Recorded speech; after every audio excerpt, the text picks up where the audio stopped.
जीवन में कई बार परेशानियां आती हैं तो लगता है हमने कभी किसी का बुरा नहीं किया, फिर ये सब क्यों हो रहा है? अगर ये पिछले जन्मों का है तो इस जन्म में कर्म क्यों फल मिल रहा है इसका मतलब? क्यों? फसल आपने बोई है तो काटना आपको ही पड़ेगा, कोई दूसरा थोड़ी काटेगा। आज कत्ल करता है, 10 साल मुकदमा चलता है, 20 साल की सजा होती है। कानून व्यवस्था है। ऐसे ही हमारी भागवतिक कानून व्यवस्था है।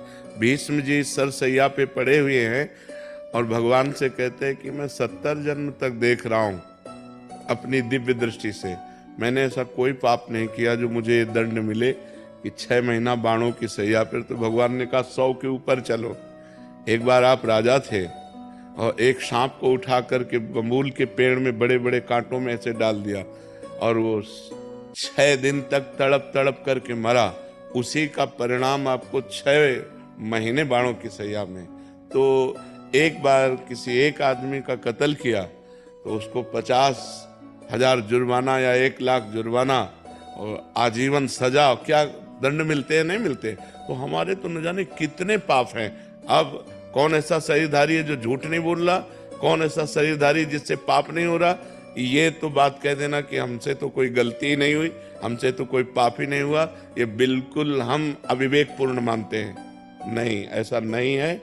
हम सबसे गलतियां होती हैं और उसी भगवान के दरबार में अन्याय नहीं है, क्योंकि वहां किसी के गवाही की जरूरत नहीं है। वो सर्वव्यापी परमात्मा आपके हृदय में ही बैठा हुआ है। मत्ता परतरम नान्यत किंचिदस्ति धनंजय, मेरे सिवा और कुछ है ही नहीं, तो उसको गवाही की क्या जरूरत है? वो देख रहा है। तो हमको बहुत धैर्यपूर्वक चलना है। देखो, हम कई बार बता चुके हैं कि हमारे शरीर की रचना 2 कर्म से हुई है, पाप और पुण्य। दोनों के मिश्रण से मनुष्य शरीर बनता है। केवल पाप से यातना देह का निर्माण होता है जो नरक में मिलता है। केवल पुण्य से देव देह का निर्माण होता है जो स्वर्ग लोक, मारलोक, जनोलोक, तपलोक, सत्यलोक आदि में। लेकिन मनुष्य लोक में दोनों मिश्रित होते हैं, पाप और पुण्य। तो जिस अवस्था में जो हमें दुख मिलना है वो कर्म हमारे ऊपर लागू हो जाएगा। अगर पुण्य कर्म लागू है तो हमें सुखद अनुकूलता प्रशंसा मिलेगी।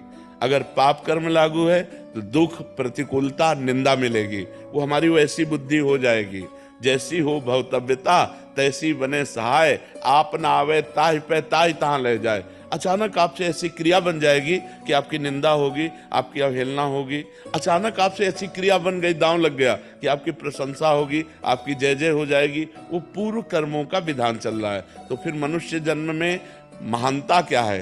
अब नवीन हमसे पाप ना होने पावे। अब नवीन कर्म हम ऐसे ऐसे समझ समझ के करें कि हमारी आगे की जो जन्म हो या आगे जो हमें मिले वो बहुत अच्छा ही हो। पाप कर्म नहीं होने चाहिए। अब हमसे गलती नहीं होनी चाहिए। अब लो नशानी अब ना नसई हो। तो ये पक्की बात समझ लीजिए कि अपने कर्म को ही भोगना पड़ रहा है। इसमें बिल्कुल संशय न कीजिए कि मैंने तो पाप नहीं किया। किसने प्रश्न किया था? ईमानदारी से देखो सखी, वृंदावन में बैठी हो, ईमानदारी से जब से तुम्हें याद है तब से अब तक देखो, केवल इसी जन्म में क्या आपसे पाप नहीं हुई? क्या आपसे गलती नहीं हुई? आप विचार करके देखिए, हमसे पूर्व जन्म में कितनी गलतियां हो गई हैं। इतनी गलतियां हो गई कि भगवान ने कृपा करके मुझे मनुष्य शरीर दिया है। मेरे कर्म से मनुष्य शरीर नहीं मिला।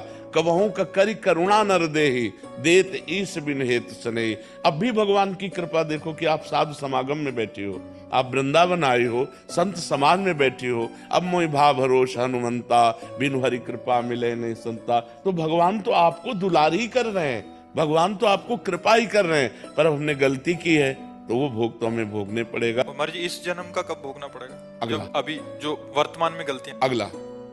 और ऐसा भी हो सकता है कि इसी जन्म में भी उसका दंड मिल जाए। भयानक अपराध, भयानक अपराध। जैसे आप संत द्रोह कर दो, संत निंदा कर दो, किसी संत को मार पीट दो, फिर आपको भयंकर आपको कष्ट। साधु अवज्ञा तुरंत भवानी।